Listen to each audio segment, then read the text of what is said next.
Sa panahon karon sa summer season mga kabrigada diin daghan kanato ang gustong maglulinghayaw sa bisan sa mga lugar sa silingan nato mga probinsya, kadagbayanan ug mga lungsod.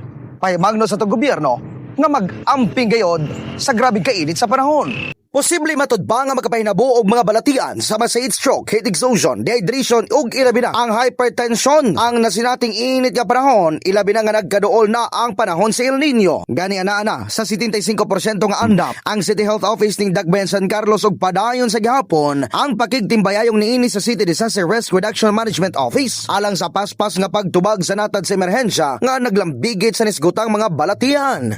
Aside sa kataas lang presyo, blood pressure sa mga tao, labi nagsigsuroy, kasi suroy bitaw on the outside, na tali ang init. Maurag yun na aside from that wala. So as to preparedness, ato naman na siyang preparahan. In coordination sa atong hospital, with our disaster office. We're prepared.